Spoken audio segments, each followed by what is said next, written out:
L'invité, le temps d'un café. Notre invité du jour est Vincent Ouastable. Bonjour Vincent. Bonjour Thomas, bonjour Matt et bonjour à vos auditeurs. Vincent, vous êtes coordinateur de la Journée des peuples sans accès à l'Évangile. Pouvez-vous déjà nous présenter qui sont ces peuples en particulier ? Les peuples sans accès à l'Évangile peuvent avoir potentiellement une Bible traduite dans leur langue. Ils peuvent avoir des missionnaires étrangers qui travaillent parmi eux ou même le film Jésus est disponible dans leur langue. Mais en réalité, la plupart n'ont rien de tout cela. Alors vous allez peut-être me dire que finalement ils ont accès à l'Évangile avec tout ça, mais en réalité, on définit un peuple qui n'a pas accès à l'Évangile quand celui-ci il a trop peu de témoignages chrétiens en son sein. C'est-à-dire des chrétiens de la même culture, du même peuple, qui peuvent être un témoignage vivant parmi les leurs.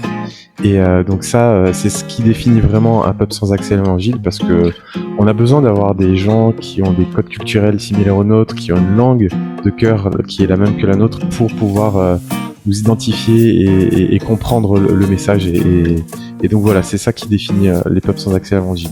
Et à ce jour, on a un tiers de l'humanité, c'est-à-dire un tiers d'entre nous, qui n'a pas vraiment cet accès à l'Évangile, et c'est beaucoup.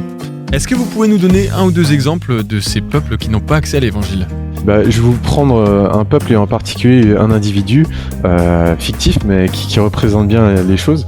On va l'appeler Janak. C'est un Indien qui appartient à la caste des Brahmanes de la religion hindoue, qui est ultra majoritaire en Inde. Et lui, donc, il a déjà entendu parler des chrétiens, il a déjà entendu parler d'un certain Jésus qui l'identifiait comme un dieu du peuple de l'Occident. Et la Bible est traduite dans sa langue, le tamoul.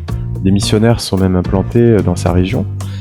Mais s'il n'est pas en interaction avec des chrétiens issus de son propre peuple, qui constituerait un témoignage vivant de Christ, il y a de grandes probabilités pour que ce Janak il ne comprenne jamais le message de la bonne nouvelle.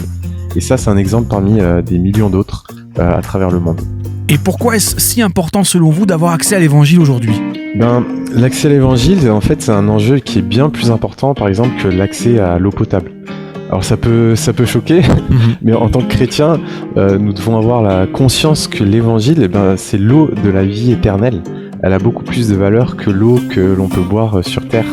Et d'ailleurs, dans la Bible, Jésus s'adresse à un moment donné à une femme samaritaine, et alors qu'il lui demande de lui donner à boire, il lui dit ceci, il lui dit « Quiconque boit de cette eau-là, l'eau terrestre, aura de nouveau soif.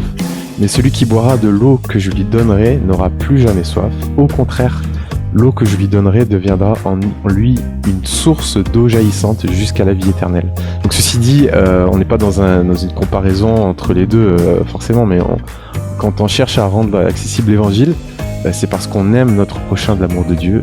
Et l'amour de Dieu se concrétise aussi en actes, et donner l'accès à l'eau potable fait partie de ces actes-là. Alors très rapidement, parlez-nous un petit peu de cette journée des peuples sans accès à l'Évangile, justement, qui aura lieu début juin. Nous, on veut vraiment mettre en lumière ces peuples qui n'ont pas accès à la lumière de Jésus-Christ, et on propose pour cela aux églises d'Europe francophone un pack de ressources qu'on met à disposition gratuitement. Il est sur notre site, et ce pack de ressources, il pourra aider les responsables d'église à animer un temps de partage en assemblée en faveur de ces peuples, et pour prendre conscience ou reprendre conscience de la réalité qui est celle de près d'un tiers d'entre nous.